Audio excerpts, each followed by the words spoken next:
2024 লোকসভা নির্বাচন শুরু হতে হাতে বাকি মাত্র 15 দিন, আর তার আগে এবার নদিয়ার নাকাশিপাড়ায় তৃণমূল কর্মীকে কুপিয়ে খুন নিহত জাহিদুল শেখ, হরনগর গ্রাম পঞ্চায়েতের তৃণমূল সদস্যা সাগিরা বিবির স্বামী। গতকাল রাত 10টা নাগাদ স্ত্রী, ছেলে ও এক আত্মীয়কে নিয়ে বাড়ি ফিরছিলেন তৃণমূল কর্মী জাহিদুল শেখ। বাড়ির কাছে তৃণমূল কর্মীকে গাড়ি থেকে নামিয়ে কয়েকজন দুষ্কৃতী এলোপাথারি কোপাতে শুরু করে। আশঙ্কাজনক অবস্থায় বেথুয়া জহরি স্টেট জেনারেল হাসপাতালে নিয়ে গেলে তৃণমূল কর্মীকে মৃত বলে ঘোষণা করেন চিকিৎসকরা। দুষ্কৃতীদের বাধা দিতে গিয়ে ধারালো অস্ত্রের কোপে আহত হন তৃণমূল পঞ্চায়েত সদস্যা এবং তার আত্মীয়। তাদের শক্তিনগর জেলা হাসপাতালে ভর্তি করা হয়েছে। কি কারণে হামলা খতিয়ে দেখছে নাকাশিপাড়া থানার পুলিশ।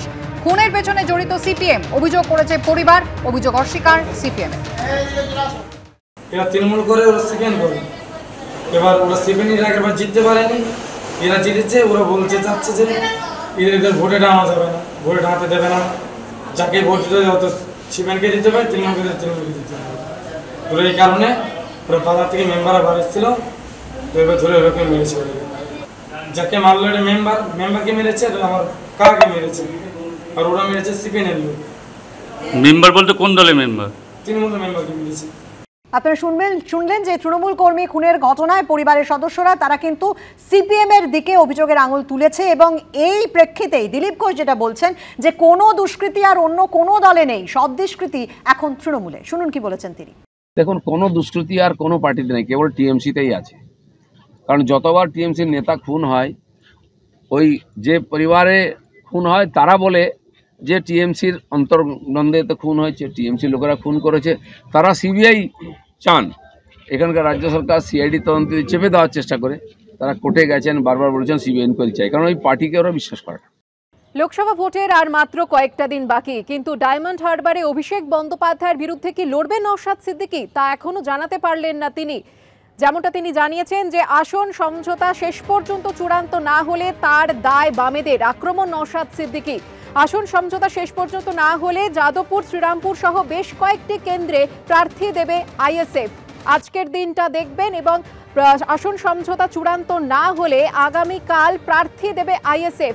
আমরা ভোট কাটি না, বিজেপি তৃণমূলের বিরুদ্ধে লড়াই করতে চাই, এমনটাই দাবি করলেন আইএসএফ বিধায়ক। এতই ভাবনা চিন্তা করে ডায়মন্ড হারবার নিয়ে ওনারা এতই স্যাক্রিফাইস করার জন্য প্রস্তুত আছে। বাকি 7টা সিটের জন্য স্যাক্রিফাইস করছে না কেন কংগ্রেস বা লেফট ফ্রন্ট?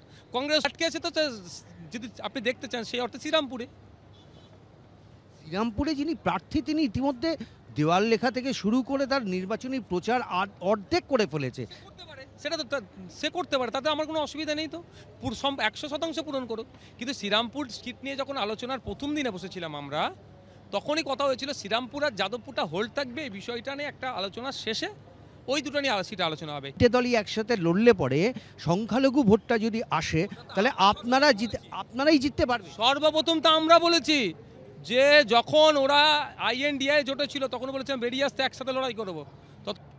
গতকাল সাক্ষাৎকারে দাবি করেছিলেন নওশাদ সিদ্দিকী যে গতকাল দেখবেন, এবং গতকাল যদি আসন সমঝোতা চূড়ান্ত না হয় তাহলে আজ তিনি প্রার্থী ঘোষণা করবেন আইএসএফ এর তরফ থেকে। পাল্টা কি বলেছেন ফিরহাদ হাকিম, শোনাবো। ধক নেই, এদের কারো ধক নেই।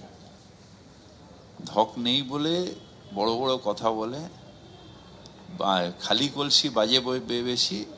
এই নওশাদ সিদ্দিকী ফিদের বাজায় বেশি। এদের কারো ধক নেই। ডায়মন্ড হারবারে অভিষেকের যা সাপোর্ট আছে, যেভাবে ও ডায়মন্ড হারবার সারা বছর ধরে কনস্টিটিউয়েন্সি করে, তাতে এবং একটা সার্ভেতেও দেখা গেছে যে বেস্ট সাংসদ হিসেবে ওর নাম রয়েছে। প্রথম 1-2 জনের মধ্যেই ওর নামটা রয়েছে। সো ওকে হারানোটা অসম্ভব ডায়মন্ড হারবারে।